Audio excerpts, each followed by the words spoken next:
ہمیں شعور دیا ہے عمران خان نے. اور جاہلو, اس آدمی کے پاس 2022 سے پہلے خود شعور نہیں تھا, جو کہتا ہے مجھے تو پتہ ہی نہیں تھا کہ اسٹیبلشمنٹ اتنی بری ہوتی ہے. وہ بھی یہ کہتے ہیں, ان کے چیلے بھی, یہ عمران ریاض بھائی, یہ سارے لوگ یہی کہتے ہیں. ورنہ اگر میں چیئرمین بن کے بیٹھ گیا تو میں تو کبھی بھی نہیں چاہوں گا کہ پارٹی کے اندر الیکشنز ہوں اور مجھے اپنی سیٹ چھوڑنی پڑے. یہی وجہ ہے کہ عمران خان صاحب نے کبھی پارٹی کے اندر ٹھیک سے الیکشنز نہیں ہونے دیے. خرچہ جو اقرار بھائی ہو رہا ہے یہ آپ اپنی جیب سے کر رہے ہیں؟ اقرار بھائی کتنے گھر ہیں؟ اقرار الحسن کی تنخواہ کتنی ہے؟ درجنوں پروگرام آپ نے یوٹیوب کے اوپر کیے, فیس بک کے اوپر کیے, اور اس ٹائم لگ رہا تھا کہ سر عام ہٹ کے حق خطیب پروگرام ہو گیا. 8 مہینے کیا, 8 مہینے آپ اس کے پیچھے لگے رہے. ابھی بھی چل رہا ہے؟ جی چل رہا ہے. کیا وجہ ہے؟ میاں علی اشفاق کی اگر بات کریں, جو بھی بڑی پرسنالٹی کا کیس ہوتا ہے میاں صاحب اس کے وکیل بن جاتے ہیں. عمران ریاض کی بات کر لیں, آپ کی بات کر لیں, آپ رجب بٹ کی بات کر لیں, جنرل فیض کے کیس کی بات کر لیں, اور کوئی وکیل نہیں ہمارے پاس. مجھے لگتا ہے اگر میں کچھ ایسا کر جاؤں کہ جس کے نتیجے میں وہ کر لیا ہوا. ویسے سریام کے بعد تو کتنا یاد رکھا. سریام کے بعد نہیں, ہم نے 3 شادیاں کی ہیں. مجھے ہمیشہ لگتا تھا کہ 2 شادیاں بہت بری بات ہے. میرے والد کا بھی 2 شادیاں انہوں نے کی, اور پھر بچپن میں ہم سے وہ الگ ہو گئے, والدہ اور والد الگ ہو گئے. اس کے بعد میرا بڑا بیڈ ایکسپیرینس تھا 2 شادیوں کے بارے میں.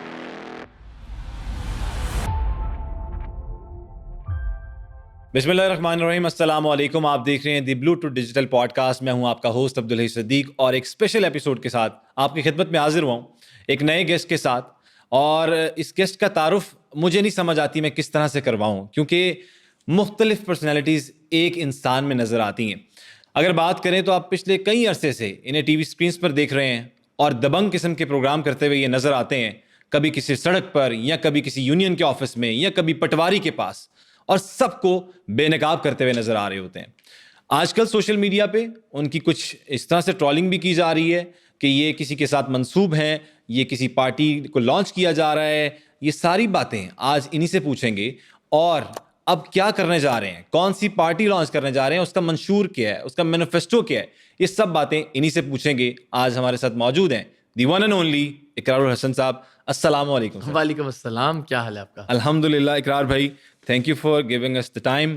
آپ بڑے عرصے سے ہم کوشش کر رہے تھے کہ آپ کو پکڑ لیں, لیکن وہ آج ہو پایا ہے. سب سے پہلے شکریہ. السلام علیکم. وعلیکم السلام, سلامت رہیے. تھینک یو سو مچ. اقرار بھائی, ٹرولنگ آج کل چل رہی ہے, سب سے پہلے یہیں سے شروع کرتے ہیں. کریں بالکل. کیا ریزن ہے؟ اور کئی لوگ آپ کو منسوب کر رہے ہیں کسی جماعت کے ساتھ, کئی لوگ آپ کو کسی بڑے گھر سے جوڑا جا رہا ہے. تو کیا وجہ ہے آپ سمجھتے ہیں کہ ایسا ہے, یا صرف یہ من گھڑت الزامات ہیں؟ دیکھیں, اسٹیبلشمنٹ کا ٹاؤٹ کہنے کے لیے اب پاکستان میں کوئی وجہ نہیں چاہیے کسی کو بھی. ہم نے دیکھا کہ پاکستان کے سب سے پاپولر لیڈر عمران خان کی باعزت قابل احترام سگی بہن علیمہ خان کو انہی کی پارٹی کے سٹنگ چیف منسٹر نے بھی ٹاؤٹ کہا, اور انہی کی پارٹی میں کوئی ایک آدمی ایسا نہیں جس کو دوسرا ٹاؤٹ نہیں کہہ رہا. بالکل ٹھیک. تو وہ بدقسمتی سے عمران خان صاحب نے یہ جو بیج بویا, آج اس کا نتیجہ ہم دیکھ رہے ہیں کہ ان کی پارٹی کے اندر سب ایک دوسرے کو غدار سمجھتے ہیں, سب ایک دوسرے کو ٹاؤٹ کہہ رہے ہیں. میں چیلنج کرتا ہوں, مجھے ایک نام بتا دیجئے پارٹی کے اندر سے. بیرسٹر گوہر کو ٹاؤٹ نہیں کہہ رہے, سلمان اکرم راجہ کو کوئی ٹاؤٹ نہیں کہہ رہا. کہ کون ایسا آدمی ہے جس کو, چلیں لیڈرز تو سارے ٹاؤٹ کہہ ہی رہے ہیں, آپس میں جو سوشل میڈیا والے اکاؤنٹس ہیں یہ بھی ایک دوسرے کو سارے ٹاؤٹ کہہ رہے ہیں. بالکل ٹھیک. تو بدقسمتی ہے اس ملک کی کہ یہاں ٹاؤٹ کہنا, اور بغیر کسی دلیل کے, بغیر کسی منطق کے, بغیر کسی ثبوت کے, ایک ایسے آدمی کو جو یہ چیلنج کرتا ہے کسی بھی آپ کے پلیٹ فارم سے بھی کہ پچھلے 20 سال سے جو میرا صحافتی کریئر ہے اس کے علاوہ بھی اگر میں نے اپنی زندگی میں کسی جرنیل یا اسٹیبلشمنٹ کے حق میں کوئی ایک لفظ کبھی کہا ہو, کبھی لکھا ہو, میری گردن اتار دیجیے. ایک ایسا آدمی جس زمانے میں جنرل باجوہ صاحب کی تعریف کرنا عین حب الوطنی ہوتا تھا اور ڈالرز کمائے جاتے تھے.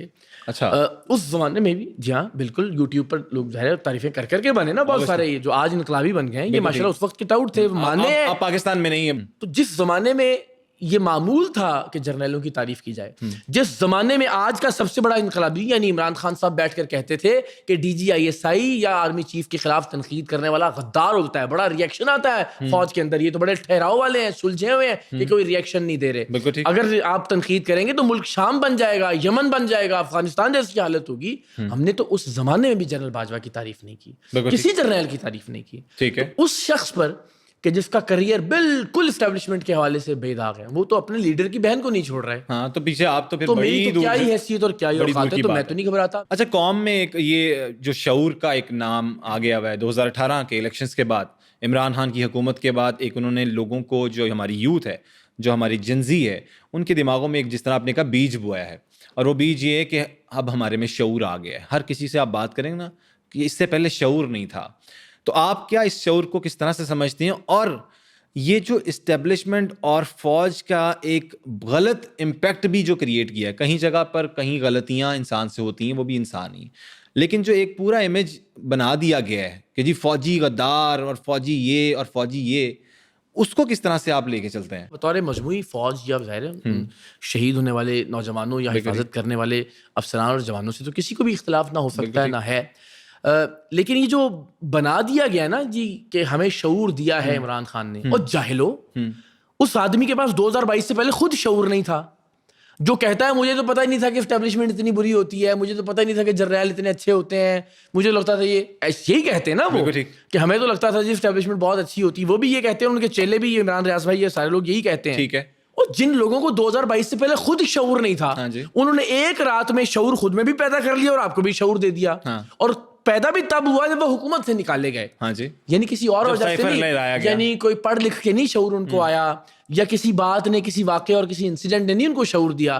شعور ایک واقعے سے آیا کہ ہمیں ٹھڈا مار کے نکال دیا گیا. آپ کہتے ہیں اس آدمی نے ہمیں شعور دیا جو بیٹھ کے کہہ رہا ہے میرے تو ہاتھ پاؤں بندھے ہوئے تھے, مجھے تو پتہ ہی کچھ نہیں تھا, جو کچھ کر رہا تھا وہ جنرل باجوہ کر رہا تھا وغیرہ وغیرہ, اور ہمیں تو لگتا تھا جنرل بہت اچھے ہوتے ہیں, اسٹیبلشمنٹ بہت اچھی ہوتی ہے. جس کو خود شعور نہیں تھا 2022 سے پہلے, اس نے کیا شعور دیا ہوگا؟ اب جس طرح آپ پاکستان کے مطلب مثبت چہرے کے لیے یا مثبت آگے سوچ کے لیے کام کر رہے ہیں, جو آپ کی جماعت کا نیریٹو بھی, آگے چل کے اس پہ بھی ڈسکس کرتے ہیں, لیکن اگر آپ پاکستان کے حق میں یا پاکستان کی مضبوطی کے لیے کوئی بات کریں گے تو کیا آپ فوج کی ہو جائیں گے؟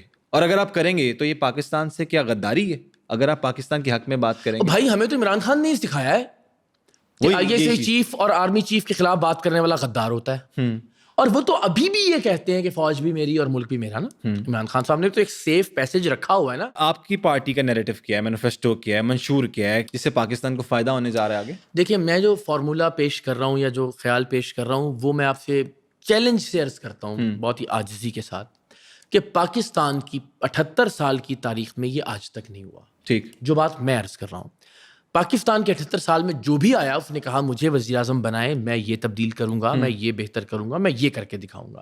ٹھیک, جو بھی آیا اس نے کہا مجھے لیڈر بنائیں, میں نوجوانوں کو آگے لے کر آؤں گا, میں ملک میں بہتری لے کر آؤں گا, میں تقدیر بدل دوں گا.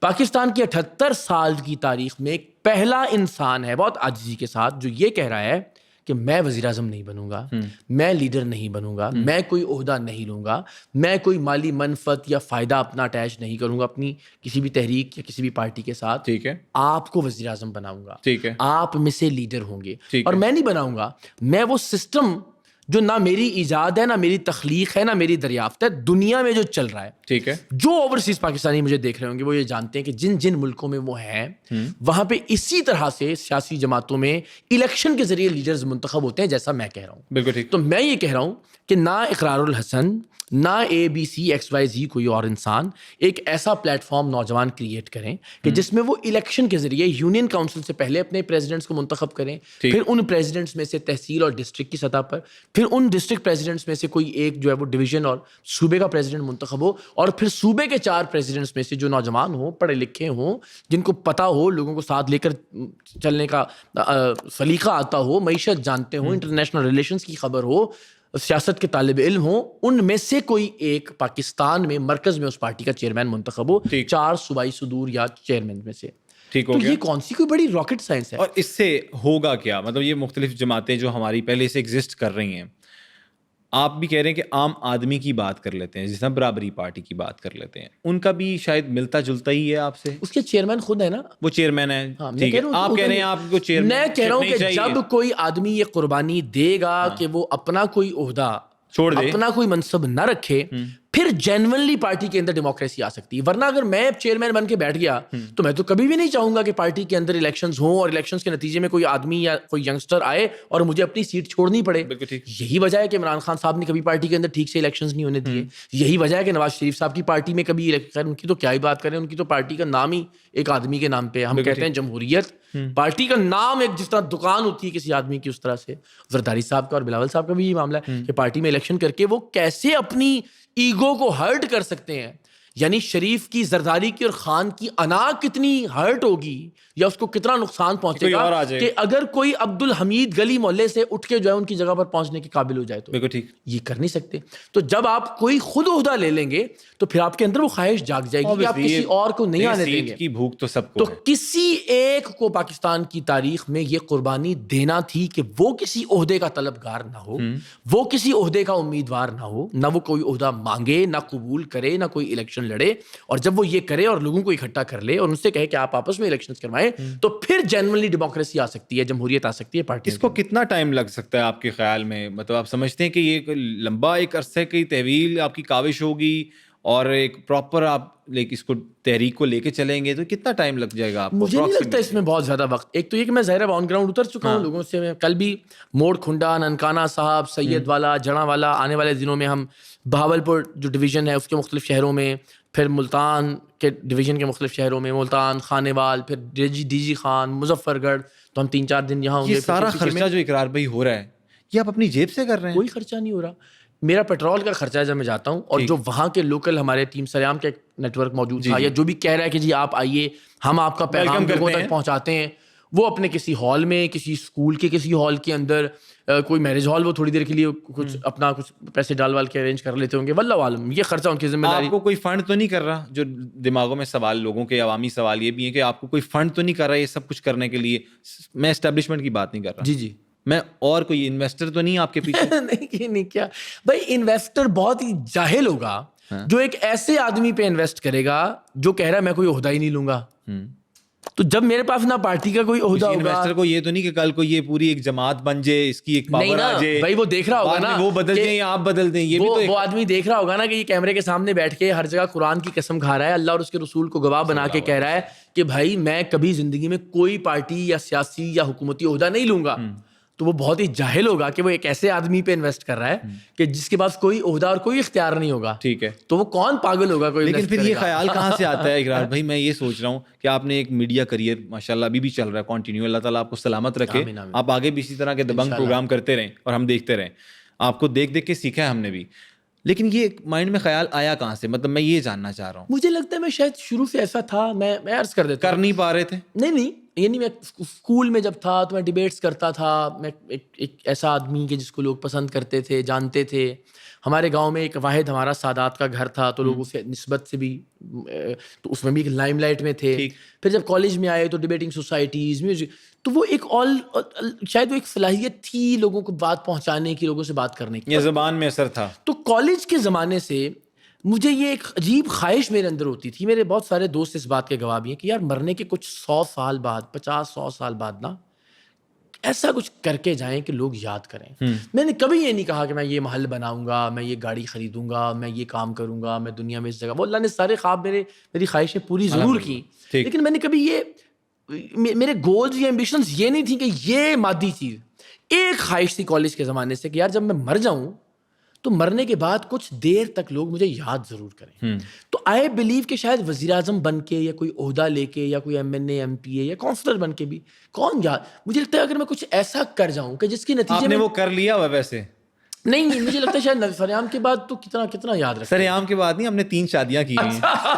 وہ بہت سارے لوگ کرتے ہیں, بڑے کم لوگ آپ کی طرح مینج کرتے ہیں. اللہ کا, تو مجھے لگتا ہے کہ آپ جو یہ ساری تحریک کر رہے ہیں نا, اس سے بڑی تحریک آپ نے کر لی ہوئی ہے. اچھا, اس تحریک کے بہت فالوور ہیں. میں آپ سے, اور میں وہی کہہ رہا ہوں, اور بڑے لوگ آپ سے ان ساروں کو رجسٹر کرنا شروع کر دینا, وہی بڑی لمبی تعداد ہو, وہ آپ کی ایک بڑی جماعت اور بڑی طاقتور جماعت بن سکتی ہے. مردوں میں ایک بڑی لمبی قطار لگی ہوئی ہے جو یہ کرنا چاہتے ہیں, اور مجھے لگتا ہے آپ کچھ بھی کر جائیں اب, ہاں اس سے بڑا اثر ہوگا, لیکن اس کا اثر کہیں نہ کہیں پلڑا بھاری ہوگا. نا پاکستان سے باہر دوستوں سے وہ کہتے ہیں, ایونٹس ہوتے ہیں یا کسی فنڈ ریزنگ کے لیے کسی ادارے کے, تو لوگ کہتے ہیں کہ بھائی آپ ایک ایونٹ اناؤنس کیجیے اور £5,000 یا $5,000 بھی اگر آپ اس کا ٹکٹ رکھیں اور اس میں ہم کہیں کہ جی آپ کاؤنسلنگ کریں گے یا کوچنگ کریں گے لوگوں کیسے مینیج کرنا اور تیسری شادی میں، تو لوگ $5,000 کا ٹکٹ خرید کے بھی آئیں گے. اتنے لوگ موجود. کبھی خیال نہیں ہے کہ یہ کام بھی کر لیں، یہ ساری چیزیں سائڈ میں.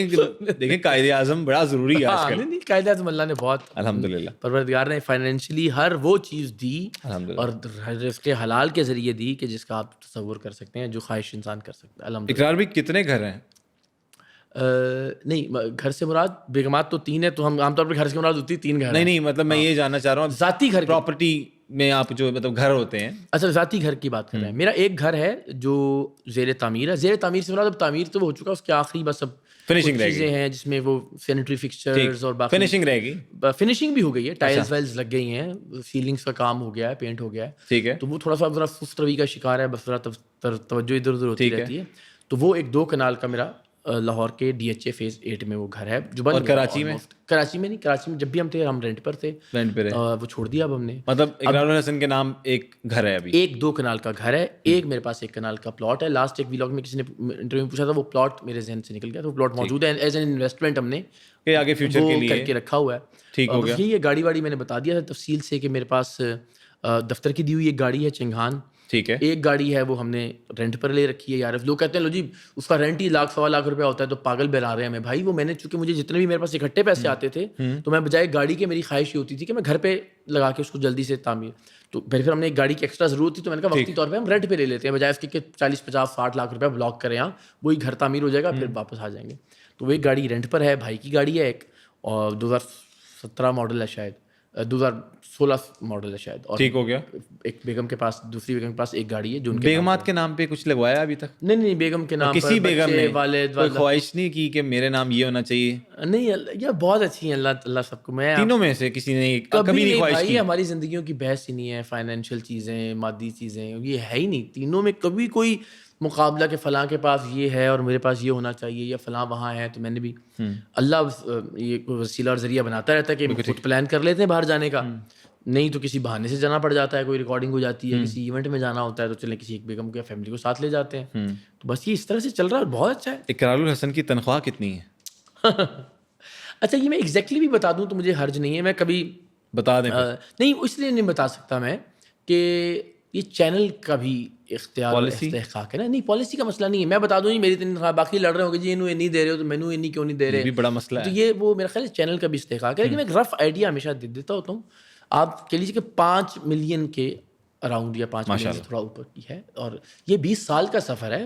ہم نے 15,000 سے شروع کیا تھا بطور رپورٹر. میں نے یہیں اسی شہر لاہور میں 8 مہینے 15,000 روپے، بلکہ شروع جب کیا تھا تو مجھے یہ بھی امید نہیں تھی کہ 15,000 ملیں گے. بس میں نے کر دیا تھا اور مجھے پھر پہلے مہینے چیک ملا تو 15,000 سے آغاز کیا. کیا بات ہے. پھر 2,500 جو وہ ہے درہم ان سے شروع کیا. 2,500 سے تنخواہ 4,000 ہوئی. جب ویزا پکا ہو گیا پھر 9,500 9,000 درہم ہوئی. پھر وہ چھوڑ کے ہم آئے تو 1.25 لاکھ 1.5 لاکھ تھی پاکستانی جب نیوز کاسٹر تھے 2009-10 میں.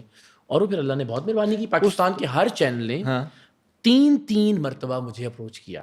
اچھا گارنٹی کے ساتھ نام لے سکتا ہوں کس کس نے کہاں کا بتائیں. نہیں مطلب چینلز کے نام لے سکتا ہوں اور چینلز میں بھی کس کس نے بلایا. سما نے، جیو نے، ایکسپریس نے، کوئی ایسا چینل نہیں ہے اس زمانے میں 2012 سے آنورڈز بول نے کہ جس نے آفر نہ کی ہو، جس نے پیشکش نہ کی ہو. کیونکہ سریام اپنی طرز کا ایک ہی پروگرام تھا اور سریام جب لگتا تھا تو اللہ کی مہربانی، اللہ کا دیکھتے تھے لوگ، نو ڈاؤٹ آج بھی دیکھتے ہیں. تو اس میں بہت چینلز نے اپروچ کیا. تو اس اعتبار سے تنخواہ میری ہر آفر کے بعد تھوڑی بڑھتی رہی تو اس سے ایک اچھا سلسلہ ہو گیا. آپ نے یہ اگر آپ نے شروع میں 5, 10, 20, 25 لاکھ روپے کی وہ رشوت نہیں لی جو فیکٹری والے آفر کرتے تھے ہمیں، فیک آئل پی فیکٹری پہ چھاپا مارا، اس نے کہا 10 لاکھ روپے لے لیں. تو اس زمانے میں اگر آپ کی تنخواہ 1.25 لاکھ ہے اور 10 لاکھ 20 لاکھ 30 لاکھ کوئی آفر کر رہا ہے تو ہم نے اس زمانے میں تو کوئی ایڈ بھی نہیں کیا. اچھا جو 40, 50, 60 لاکھ روپے کے ہوتے تھے. کبھی رشوت نہیں اقرار الحسن نے؟ ضرورت ہی نہیں پیش آئی. یعنی میں اولن تو ظاہر ہے میں سمجھتا تھا، میرا یہ یقین تھا کہ بھائی ٹھیک طریقے سے مل جائیں گے. میں مولا علی کی اس بات پر بہت قائل ہوں کہ رزق آپ کو ملنا ہے، آپ نے اس کو کس طریقے جو طے شدہ ہے وہ آپ تک پہنچے گا. بالکل ٹھیک. تو اب آپ کسی 2 نمبری سے اس کو لے کر حرام کر لیتے ہیں اپنے اوپر، یا اگر آپ درست راستے سے تو آپ تک پہنچ جائے گا. تو مجھے یہ ہمیشہ لگا ہم نے 2.5 کروڑ روپے کی رشوت کی پیشکش کو ریکارڈ کر کے آن ایئر کیا ہوا ہے. ایک بندے نے کہا کہ 2.5 کروڑ روپے دوں گا نہیں چلائے گا پروگرام، ہم نے اس کو آن ایئر کیا. تو ہاں تو کیا کوئی کیا رشوت دے گا. یہ شف والے معاملے میں ہم نے ایک پروگرام جب یہ شف شف پیر والے جو تو ان کے چیلے جو تھے وہ 3 کروڑ روپے کا چیک لے کے ہمارے ایک وکیل دوست کے پاس آئے کہ یہ آپ کی فیس ہے, ہماری ڈیل کروا دیں اقرار صاحب کے ساتھ. میرا معاملہ الگ ہوتا, ٹھیک ہے نا. اچھا, یہ اس وکیل کی فیس صرف ڈیل کروانے کی فیس, ڈیل کروانے کی لکھ کے رکھ کے وہ حلف دے سکتے ہیں. سپریم کورٹ کے وکیل ہمارے دوست ہیں چودھری سعید صاحب, 3 کروڑ روپے کہ ڈیل ہو جائے, جی تنگ نہ کریں ہمیں. ہاں جی شروع میں ابتدا میں. تو یہ اللہ نے مہربانی کی. اب میں یہ سوچتا ہوں آپ کی گاڑی پہ تیزاب بھی پھینکا گیا. جی گجرانوالا میں گاڑی توڑی گئی, اس کی ویڈیو پہ. میں ہمیشہ یہ سوچتا ہوں کہ یار میں 3 کروڑ وہ لے لیتا, اس کے بجائے بعد میں 30 کروڑ کی ڈیل ہو جاتی. ایک اولاد ہے, میری والدہ صحت مند اور تندرست ہیں, میری تینوں بیگمات, ان میں سے کوئی ایک چیز پروردگار ان کروڑوں اربوں روپے کے عوض مجھ سے لے لے تو میں نے وہ اربوں خربوں روپے بھی ہوں تو میں یہ واپس نہیں لا سکتا. بالکل ٹھیک. تو اللہ نے جتنا مجھ پہ یہ احسان مہربانی اور عطا کر رکھی ہے ان کا کوئی متبادل ہی نہیں ہے پیسے, کہ کسی بات پر پروردگار ناراض ہو کے آپ سے کوئی ایک ایسی چیز جو آپ کی صحت ہے, آپ کے بچے کی صحت ہے, آپ کی والدہ کی صحت ہے, کچھ ایسا آپ سے واپس لیتا ہے. بالکل ٹھیک. تو آپ کتنے کروڑوں روپے میں, کتنے ارب روپے میں اس کو ریپیئر کر نہیں ہو سکتی, تو ضرورت ہی نہیں ہے آپ. نعمل بدل ہی نہیں ہے. ہاں, تو ہر چیز جب اللہ ٹھیک طریقے سے چلا رہا ہے تو آپ بھی ٹھیک طریقے سے چلیے. بالکل ٹھیک. پہلی شادی تو آپ نے کر لی, پسند کی تھی؟ جی بالکل, بہت پسند کی تھی. اور دوسری پہ جب اتنی پسند کی ہوئی ہوتی ہیں پہلی, تو وہ گلا بھی آ جاتا ہے کہ یار اس کی کیا ضرورت ہے دوسری پہ. اس کی بھی تھوڑی سی ذرا کہانی بتائیں. بہت سے پروگرام میں بتایا, لیکن کچھ ایسی بات جو آج تک آپ نے نہ بتائی ہو. نہیں, کوئی ایسی بات رہ نہیں گئی ویسے, لیکن یہ بات یہ میں جو کہتا ہوں تو مجھے لگتا ہے شاید کوئی یقین کرتا ہی نہیں ہوگا اس بات کے اوپر. کوئی لڑائی جھگڑا نہ, ہرگز نہیں. کہ میں اپنے گھر جا رہی ہوں, نہ سوال ہی پیدا نہیں ہوتا. اس طرح کا جملہ میں نے کبھی کسی اور اپنی کسی بیگمات میں سے کسی موقع پر کسی اسٹیج پر نہیں سنا. سوال ہی پیدا نہیں ہوتا. بلکہ وہ فون پر ساتھ تھی, ان کو میں بتا رہا تھا کہ بس ابھی نکاح ہوگا. وہ کراچی تھی, میں لاہور میں تھا جب فرح سے شادی کا معاملہ چل رہا تھا. لیکن کتنا بڑا دل گوشہ دیا ہوا ہے آپ کی مطلب بھابھیوں کو. ہاں پتہ نہیں ہے, میں پہلی 2 کو اور پھر اب تیسری والی بھی. ہاں الحمدللہ. لیکن ابھی سوشل میڈیا پہ چل رہا تھا کہ چوتھی کا بھی پلان کر رہے ہیں. نہیں ایسے یہ میں نے یہ بھی پلان کر کے نہیں کیا. میں ہمیشہ ایک بات کہتا ہوں, یہ تھوڑا ہی تھا کہ میں نے بچپن سے سوچا تھا کہ میں بڑے ہو کے 3 شادیاں کرنی ہیں, بلکہ مجھے ہمیشہ لگتا تھا کہ 2 شادیاں بہت بری بات ہے. میرے والد کا بھی کانسیپٹ یہی تھا. 2 شادیاں انہوں نے کی اور پھر بچپن میں ہم سے وہ الگ ہو گئے, والدہ اور والد الگ ہو گئے. اس کے بعد میرا بڑا بیڈ ایکسپیرینس تھا 2 شادیوں کے بارے میں, ایک بچے کے طور پر. ظاہر والد کے بغیر ذہن پہ اثر پڑتا ہے. تو میں نے کبھی بھی یہ سوچا, لگتا ہے کہ باپ چھن گیا ہے. ایسا ہی ہوا نا, ظاہر ہے دوسری شادی نے ہمارا والد ہم سے, ظاہر ہے. تو میں نے کبھی بھی نہیں سوچا تھا کہ دوسری شادی کی جانی چاہیے یا کرنی چاہیے, لیکن وہ اللہ نے کچھ ایسی صورتحال بنائی اور بعد میں میرے حق میں وہ بہترین ثابت ہوا فیصلہ. بیٹے کا کیا رویہ تھا جب آپ نے شادی کی دوسری؟ نہیں, بیٹا تو خیر بہت چھوٹا تھا. بیٹا تو شاید میرا خیال اس وقت 2 سال کا تھا. ٹھیک. تو وہ اس کے ساتھ ساتھ گرو ہوا ہے نا. دوسری شادی اس کے لیے بڑی نارملائز چیز تھی. تو ماشاء اللہ وہ دوسری جو والدہ ہیں اس کی, وہ بھی اس سے بڑا پیار کرتی ہے. اور تینوں ہی جو تیسری ہے ان کے ساتھ تو بہت ہی دوستی. وہ تو ویڈیوز بھی ہم نے دیکھا کہ ناشتے بنا رہی ہوتی ہیں اور وہ کچھ نہ کچھ اس کو فرائی کر کے وہ دونوں مل کے شرارتیں کرتے ہیں. جو بات وہ پہراج ہم سے نہیں کر سکتا وہ عروسہ سے کر لیتا ہے, اور بہت ساری باتیں ایسی ہوتی ہیں. چونکہ اب وہ اسٹریک کیا ہوتی ہے, اسنیپ چیٹ کیا ہوتا ہے, وہ آپس میں ان کو پتہ ہے, لگے ہوئے ہوتے ہیں. فوڈ کہاں سے کھانا ہے, کیا چیز لانی ہے, تو وہ آپس میں کر رہے ہوتے ہیں سب چیزیں. مجھے لگتا ہے کہ وہ اللہ نے بڑی گھر میں رونق کی صورتحال بنائی ہوئی ہے. 9 مئی کے واقعے کو کس طرح سے دیکھتے ہیں؟ 9 مئی کا واقعہ ہرگز کسی طور اس کی تائید یا تحسین نہیں کی جا سکتی. قابل مذمت واقعہ ہے, اور یہ غلط بات ہے کہ آپ یہ کہیں کہ جی اس کو بالکل جو ہے نا وہ ہمارا اس سے کوئی تعلق نہیں ہے. یہ نہیں ہے, یہ سب ہم سب جانتے ہیں کہ آپ نے ایک اشتعال کی. میں بار بار پی ٹی آئی کے دوستوں کو, زمان پارک کا جب یہ ایک پورا ماحول بنا ہوا تھا اور 2-3 بار ایسا ہوا کہ پولیس کو پسپا کیا پی ٹی آئی کے لوگوں نے, تو میری ٹویٹ ریکارڈ پر موجود ہے. میں نے کہا آپ کو بار بار آپ سے پسپا ہو کر آپ کو یہ خود اعتمادی اور اوور کانفیڈنس دیا جا رہا ہے کہ آپ کچھ بھی کر سکتے ہیں اور آپ کو غلطی نہیں کرنی. یہ ٹویٹ ریکارڈ پر موجود ہے. لیکن اس اوور کانفیڈنس میں انہوں نے غلطی کی, مانیے.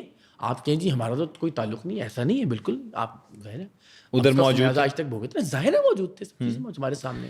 مجھے یہ بتائیے گا کہ سندھ اسمبلی میں پسٹل لے کے چلے جاتے تھے, پھر اس طرح کے پروگرام آپ نے جو لوگوں کو بڑے بڑے ایکسپوز کیے, کتنی دفعہ سر پھٹا ایک تو ذرا یہ بتا دیں. اور یہ بتائیے گا کہ پسٹل لے کے چلے گئے, پکڑنا تو خیر کیا ہی تھا, گرفتاری سے خوف سے زیادہ یہ تھا. ہمیں یہ تھا کہ جب ہم پسٹل ہمارا پروڈیوسر لے کر اندر جا رہا ہے تو وہ تو چلا گیا, اور ہمیں پتا تھا مشینیں کام نہیں کر رہی اور کوئی سیکورٹی چیک نہیں ہے. ہم نے پورا اپنا ایک ہوم ورک کیا ہوا تھا, تبھی ہم یہ کر رہے تھے کہ بھائی کروڑوں روپے کی مشینیں آپ نے لگائی ہوئی ہیں عوامی ٹیکس کے پیسوں سے, تو اگر یہاں مشینیں نہیں چل رہی تو باقی جگہوں پہ تو سیکورٹی کا اللہ ہی حافظ ہوگا. تو یہ مینلی اس کا پرپز تھا دکھانے کا.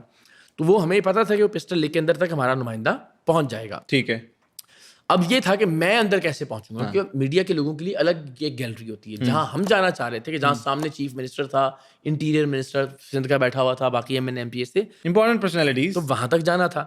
اور ہمیں یہ پتا تھا کہ یہ ہو نہیں سکتا کہ چیف منسٹر ان کے ساتھ ان کی سیکورٹی کے لوگ نہ, اور یہ بھی تھا کہ وہاں سنائپرز بھی سیکورٹی کے اعتبار سے موجود.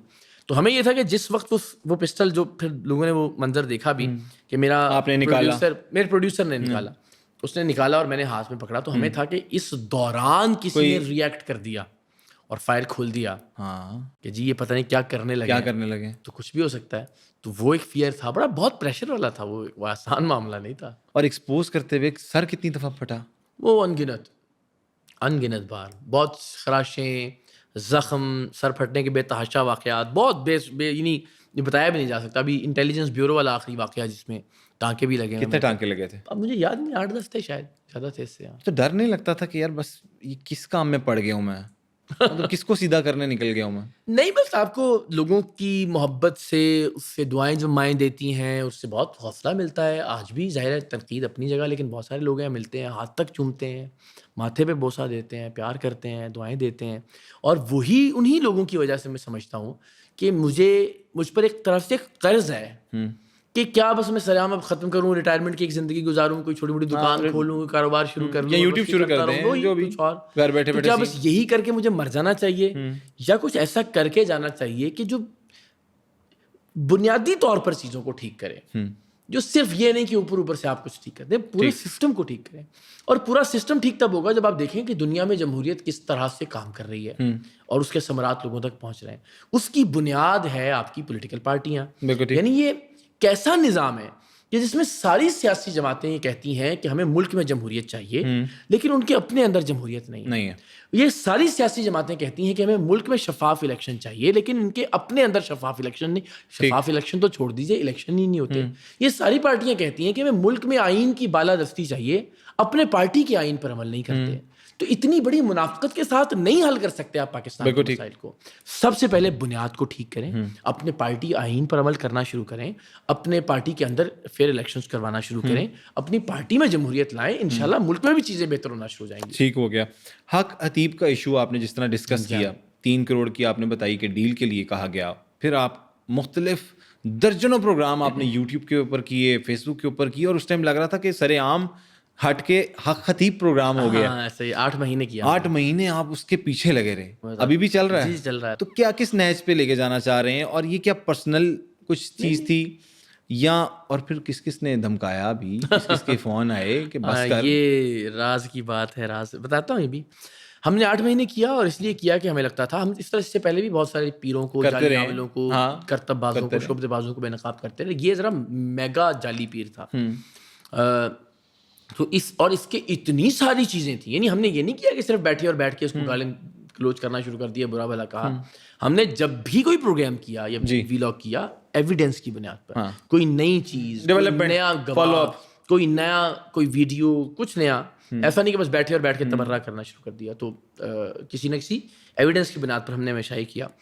دوسرا یہ کہ جو 8 مہینے کا سفر تھا, مجھے لگتا تھا کہ کسی طور پر اتنے ایویڈنس دے دیے, اتنے ڈاکومنٹس دے دیے, اتنے گواہ موجود ہیں کہ یہ جیل جائے گا. مجھے یقین تھا. اچھا, ہم کہتے تھے اس کو جیل بھیجیں گے. ہوا نہیں کہ 8 مہینے کی میری محنت جیل, مجھے ابھی بھی باہر ہے. اس کے بعد جیل باہر تو ہے, لیکن پھر وہ اللہ کا شکر یہ ہوا کہ ہم اس پر کیس کرواتے رہے 8 مہینے میں. FIR کروانے کی کوشش کی, مگر کوئی ہونے نہیں دیتا تھا. وہ تو بعد میں اندازہ ہو کہ کیوں نہیں ہو رہی تھی FIR. ٹھیک ہے, طاقتور لوگ تھے ساتھ. پھر یہ ہوا کہ اللہ نے اس کے دماغ میں ایک بات ڈالی کہ اس نے مجھ پر کیس کر دیا. اچھا, حد کے عزت کا. ٹھیک ہے, ڈیفیمیشن کا. ہم نے کہا اللہ بھلا کرے بھائی, ہم تو تیرے پیچھے بھاگ رہے تھے, تجھے کورٹ میں لے کر آئے, تو ہمیں کورٹ میں لے آیا, لیکن اب تجھے بھی کورٹ میں آنا پڑے گا. بیان ہوگا مدعی کا, مدعی کے بیان پہ کراس ایگزامینیشن ہوگا, کراس ایگزامینیشن پہ جرا ہوگی, پتہ لگے گا. ٹھیک ہے. اب وہ 13 تاریخ ہے, اس سے پہلے بھی 2-3 تاریخیں پڑ گئیں, وہ نہیں آیا. پھر آمنے سامنے ہوا کوئی ریسنٹ ابھی وہ ویڈیو پہ اس نے بیان کے لیے, اب چونکہ عدالتوں میں یہ کہا گیا ہے کہ بیان آپ دے سکتے ہیں ویڈیو کال کے ذریعے, تو اس نے ویڈیو کال پہ بیان دیا ہے. اب اس بیان پر جرا ہوگی. وہ کیا ہے؟ اور میاں علی اشفاق, وہ بیان اس نے کہا جی یہ وہ آئے تھے ہمارے آستانے پر, اور ہم نے بڑی محبت سے ان کو وہ کیا, اور پھر یہ باہر جا کے انہوں نے پھر ہمیں برا بھلا کہنا شروع کر دیا, اور میرے خلاف یہ زبان استعمال کی. وہ یہ بیان تھا اس کا. لیکن اب جو ہے ہمارے اشفاق, میاں علی اشفاق صاحب ہمارے وکیل ہیں. اچھا, تو وہ اب اس پر کیا وجہ ہے میاں علی اشفاق کی اگر بات کریں, جو بھی بڑی پرسنالٹی کا کیس ہوتا ہے, میاں صاحب اس کے وکیل بن جاتے ہیں. مجھے لگتا ہے کہ ایک تو یہ نہیں, مطلب وہ واحد ایک مجھے لگتا ہے کہ ایسے وکیل ہیں جو جن کے پاس بڑی پرسنالٹیز کی کیسز آتے ہیں. وہ عمران ریاض کی بات کر لیں, ہاں جی ہاں جی, آپ کی بات کر لیں, آپ رجب بٹ کی بات کر لیں, جنرل فیض کے کیس کی بات کر لیں, آپ مختلف ہر کیس جو بھی بڑا ہوگا, ہائی پروفائل جسے کہتے ہیں, اس کے پیچھے میاں اشفاق ایک تو یہ ہو گیا اور کوئی وکیل نہیں ہمارے پاس. ایک تو یہ ہے کہ وہ, اس کا مطلب ہے کہ وہ ایک بہتر اور اچھے وکیل ہیں. ظاہر ہے جب آپ یہ دیکھتے ہیں کہ انہوں نے اسٹیٹ کے اگینسٹ جا کے عمران ریاض کو بھی عدالتوں سے ریلیف دلوایا, اور بہت سارے اور لوگوں کو بھی, امجد شعیب صاحب کو بھی, صدیق جان صاحب کو بھی, یعنی جب اسٹیٹ آپ کے خلاف تھی تو ایک وکیل اگر کھڑا ہو کے آپ کو ریلیف دلوا رہا ہے تو دیٹ شوز کہ اس وکیل میں کوئی نہ کوئی چیز, کوئی نہ کوئی دم خم ہے. اس کا مطلب ہے تو ہر ایک کی خواہش ہوتی ہے کہ وہ ایسے وکیل کے پاس جائے کہ جس نے رزلٹ دیا ہے نا آپ کے سامنے, کیسے کیسے مقدمات سے لوگوں کو نکالا ہوا ہے. مطلب میاں صاحب, یعنی رجب بٹ کو بھی وہ لے آئے نا جب 295 والا معاملہ ہوا تھا, وہ آ کے بیل کے بعد باہر آ گئے نا, بیل کے بعد گھوم رہے تھے, تو پھر دوبارہ اپنی نادانی کی وجہ سے گئے اور پھر وہ باہر چلے. میں یہ سمجھتا ہوں کہ میاں علی اشفاق کا جو ٹریک ریکارڈ ہے نا, اس کی وجہ سے ہر شخص کی یہ خواہش ہوتی ہے کہ میرا کیس یہی لڑے اور obviously جیتے. لیکن یہ بھی اچھائی بتا دوں ان کو کہ بہت سارے معاملات میں جس میں وہ سمجھتے ہیں کہ واقعی حق اور سچ کی بات ہونی چاہیے, وہ فیس نہیں لیتے. یعنی میرا یہ جو میں یہ سوال کرنے والا تھا کہ والا کیس ہے, میں حلفاً آپ کو بتا رہا ہوں کہ اس میں میاں علی اشفاق صاحب کو میں نے کوئی فیس نہیں دی, بلکہ میں نے ان سے, ان کے جو وہ تھے جونیئر, ان سے کہا کہ بھائی وہ ایک عجیب شرمندگی والا معاملہ ہے, لیکن وہ اب تک فیس کے بغیر وہ کیس لڑ رہے ہیں. تو بہت ساری ایسی چیزیں جن پر وہ کنونسڈ ہوتے ہیں, بہت ساری ایسی چیزیں ان کو لگتا ہے کہ وہ ایک خدمت خلق کا یا عوام کی بہتری کا کام ہے. تو میں یعنی مجھے کوئی ضرورت نہیں تھی اگر میں نے کوئی فیس دی ہوتی کہ میں غلط بیان نہیں کرتا, تو انہوں نے فیس نہیں اس معاملے میں. رجب بٹ نے آپ سے کبھی کانٹیکٹ کرنے کی کوشش کی کہ میرے لیے بھی کوئی پروگرام یا جو میرے ساتھ معاملات چل رہے ہیں کچھ اس طرح؟ کبھی نہیں, کبھی نہیں ہوا. ان کی بہن سے میری بات ہوئی تھی جب وہ پچھلا ایک معاملہ ہوا تھا, اور وہ کرسچن کمیونٹی والا نہیں, وہ 295C وہ پرفیوم والا, جو ان کی والدہ کی بھی بات ہوئی تھی. تو بس یہ اس وقت تک پھر رجب سے, یعنی جو آپ نے انہوں نے رابطہ نہیں کیا, پھر مجھے انہوں نے نمبر دیا تو میں نے پھر ان سے ایک دو باتیں پوچھی تھیں, کہیں تھیں کہ ہم کیا کر سکتے ہیں, آپ کا کیا موقف ہے, کیا ورژن ہے اس کے اوپر. لیکن وہ اس وقت مجھے لگا کہ وہ کچھ غیر سنجیدہ جیسے نوجوان ہیں ہمارے ویسے ہی ہیں. مطلب انہوں نے کوئی پراپر جواب نہیں, جواب تو انہوں نے مجھے کیا دینا تھا, غیر ان کے اپنا مسئلہ, اس میں بھی وہ سنجیدہ دکھائی نہیں دیا مجھے. ٹھیک ہو گیا. اچھا مجھے یہ بتائیے گا, کوئی ایسا پروگرام کیا ہو جس کو کرنے کے بعد ریگریٹ ہوا ہو کہ یار میں نے غلط بندہ ایکسپوز کر دیا, اور پھر آپ نے اس سے معافی مانگی ہو یا کوئی اس طرح کا معاملہ پیش آیا؟ نہیں, بعد میں تو کبھی نہیں ایسا ہوا. ہم نے پروگرام کے اندر بہت بار ایسا ہوا کہ ایسا آدمی پکڑا کہ جس کو ہم غلط سمجھ رہے تھے, اور پھر ہم نے وہیں پہ تحقیق کی تو پتہ لگا کہ یہ تو بالکل اپوزٹ ہے اس کے, اور پھر ہم نے اس کو وہیں اپریشیٹ کیا, ہیرو بنایا, لوگوں کو کہا کہ یہ شاندار آدمی ہے. مثلا ہم نے ایک پروگرام کیا کراچی میں جہاں ہمیں کسی نے انفارمیشن دی کہ ایک پرنسپل ہیں اچھا سرکاری اسکول کے, اور وہ سرکاری اسکول کو, چونکہ وہ بہت ہی گنجان آباد کراچی کے علاقے میں تھا, اور وہ سرکاری اسکول کو شادیوں کے لیے, منگنی کے لیے, مہندی کے لیے رینٹ پہ دیتے ہیں. تو وہاں چونکہ ہال بہت مہنگے تھے, تو وہ 10-15 ہزار روپے لے کے کہتے ہیں تمبو لگائیں اور یہاں پہ کر لو. تو وہاں چونکہ پارک یا کھلی جگہ تھی نہیں, تو لوگ بیچارے لے لیتے تھے. تو 3-4 واقعات کی ہمیں جب رپورٹ ہوئی تو ہم نے کہا یار ہم بھی بات کرتے ہیں, ہم بھی گئے ان سے, ہم نے کہا جی ہم نے بھی ایک شادی کرنی, انہوں نے کہا جی کر لیں, اتنے 8,000 روپے 10,000 روپے ڈیل ہو گئی. ہم نے تمبو قناتیں لگائیں, دلہا دلہن بھی بنائے, ایک فیک ڈھول ڈھمکا بھی کیا, چلے گئے. ارادہ تھا کہ جب شادی ہو رہی ہوگی تب ہم جائیں گے, شادی کو بھی پکڑیں گے, وہ جو کہ ہماری ہی ہوگی, اور ان کو پرنسپل صاحب کو بھی شرمسار کریں گے, یہ کیا کر رہے ہیں آپ بچوں کو چھٹی دے کے. جب ہم گئے اور ہم نے ان کو پکڑ لیا تو بیچارے خاموشی سے مان گئے کہ ہاں مجھ سے غلطی ہوئی ہے, جو بھی آپ سزا دینا چاہیں. لیکن ان کی جو ٹیچرز تھیں, جو بچے تھے, جو اہل محلہ تھے, وہ سب نے ہمیں بتایا کہ جی یہ اسکول کی چھوٹی چھوٹی سی چیزیں جو ہے نا, مثلاً کوئی الماری ہے, بچوں کی کتابیں ہیں, کاپیاں ہیں, تو اب ان کو پیسے چاہیے تھے, پانی نہیں ہے پینے کا اسکول میں, تو ٹینکی چاہیے تھی, اور کوئی ان کی مدد نہیں کر رہا. تو ان کو یہ لگا کہ اس کی, تو ہم نے جب یہ طے کر لیا کہ واقعی یہ معاملہ یہ پانی کی ٹینکی کے لیے وہ کر رہے تھے, تو پھر ہم نے ان کو سلوٹ بھی کیا, ہم نے سلام بھی کیا, اور پورا بتایا کہ یہ ہم یہ سمجھ کر آئے تھے, ہم نے یہ سمجھ کر ان سے ڈیل کی تھی. لیکن جس کو جسٹیفائی نہیں کیا جا سکتا کہ بچوں کو چھٹی دے کر آپ اسکول میں شادی دیں, لیکن ان کی نیت تھی, ان کا مقصد یہ تھا. اور ایسا کوئی پروگرام جس نے دل دہلا دینے والا, دل مروڑ کے رکھ دیا ہو کہ یار یہ کیا سین ہے, ایوری ٹائم کوئی ایسا دل کے کوئی ایک پروگرام ہوتا ہے نا کہ جو بندہ دیکھ کے حیران ہو, کسی ماں کو بازیاب کروایا ہو, کسی بیٹی کو بازیاب کروایا ہو. بہت بار یہ تو 9-10 سال 11 سال کی بچیاں بیچاری جو بیچی جاتی ہیں ان کو. لیکن مجھے جو آج تک تکلیف, ہم نے ایک بچی کو بازیاب کروایا تھا لیاری سے, لڑکی کو, اسے 22 سال پہلے اغوا کیا گیا تھا رحیم یار خان سے, 22 ایئرس. اور ان 22 سالوں میں اس کو کراچی میں پتہ نہیں کہاں کہاں بیچا گیا تھا. پھر جہاں آخری بار وہ بیچاری جہاں تھی وہاں سے کہیں سے اس سے ہمارا کانٹیکٹ ہوا اور ہم نے اس کو لیاری اس وقت بہت ہی خطرناک علاقہ تصور ہوتا تھا, تو وہاں سے ہم نے اس کو ایک کمپاؤنڈ سے بازیاب کروایا اپنی جان لٹرلی ہتھیلی پہ رکھ کے, جہاں رینجرز نے بھی ہمیں منع کر دیا تھا کہ ہم نہیں جائیں گے آپ کے ساتھ. تو ہم خود گئے, گھسے, جا کے اس کو بازیاب کروایا, لے کر آئے. تو 22 سال میں اس کی ایک جعلی شادی کروا دی گئی تھی, ایک بچی پیدا ہو گئی تھی. اس بچی پر تشدد کر کر کے اس کو مجبور کیا جاتا تھا جسم فروشی کرنے پر. تو وہ 22 سال میں بتاتی ہے کہ کس کس نے سگریٹ سلگایا اس کے اوپر, کس نے اس کو استریاں لگائیں, کس نے کیسے کیسے درندگی کی. کوئی تھا تو صحیح نہیں, آگے پیچھے کوئی بھی نہیں تھا. جانوروں کی طرح ٹریٹ کیا جاتا ہے. اس کو ایک اڈے پہ بکتی تھی, پھر اگلے اڈے پہ بکتی تھی, پھر جس طرح بھیڑ بکری بیچتے ہیں ایک جگہ سے دوسری جگہ.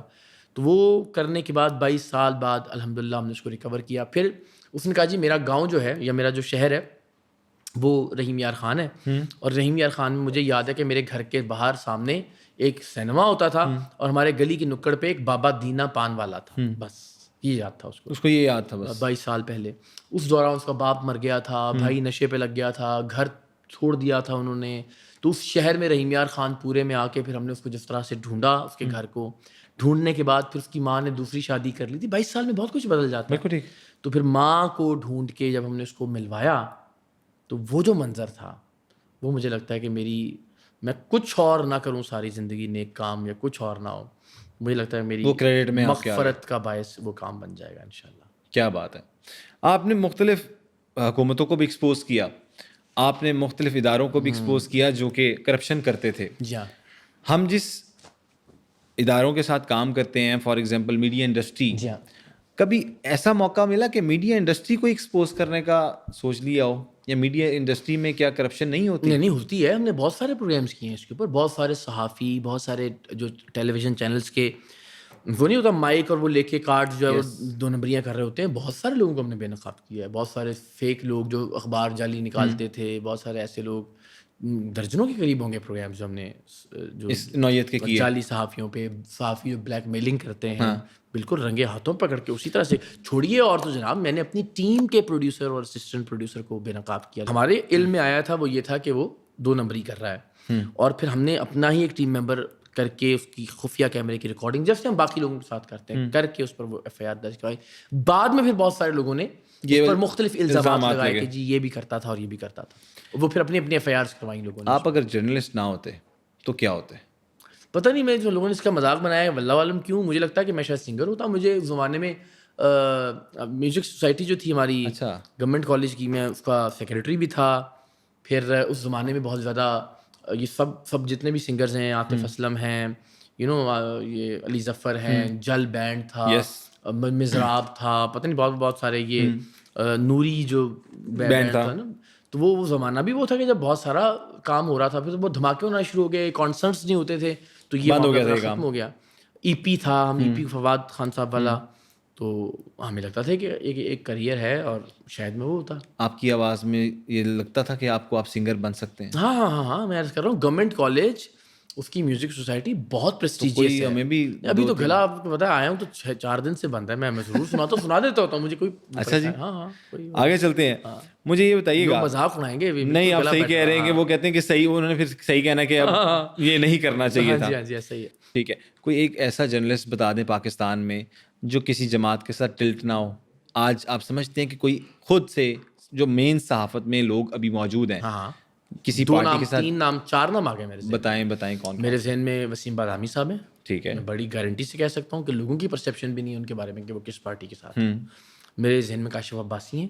ٹھیک ہے, ظاہر بیچارے اس وقت ایک ابتلا میں ہیں, لیکن میں بڑی دیانتداری سے کہہ سکتا ہوں کہ لوگوں کو بھی یہ لگتا ہوگا کہ نہیں پتا کہ وہ کس پارٹی کے ساتھ. ٹھیک ہے, لوگوں کو پتہ نہیں لگتا ہوگا یہ. نہیں ہے بھی نہیں. میں بھی ذاتی طور پہ بھی جانتے ہیں ان کو. ٹھیک. اچھا, باقی اب ہیں یا نہیں یہ مجھے نہیں پتا جن کی میں بات کرنے والا ہوں, لیکن مجھے لگتا ہے کہ وہ کسی پارٹی کے ساتھ نہیں. حامد میر صاحب کی مثال ہے. ٹھیک ہے, آپ سب کے سب ان کو برا کہتے ہیں. ٹھیک ہے, منصور علی خان ان کی ایک ایگزامپل ہے. ٹھیک ہے, نون لیگ کے اگینسٹ بھی تنقید کرتے ہیں, پی ٹی آئی کے بھی کرتے ہیں. بہت سارے ایسے لوگ ہیں. بہت شکریہ اقرار بھائی, آپ نے جس طرح سے ایکسپلین کیا ساری چیزوں کو, اور اللہ آپ کو سلامت رکھے. اسی کے ساتھ اس پوڈ کاسٹ کا اختتام کرتے ہیں. Thank you very much. بہت شکریہ آپ کا.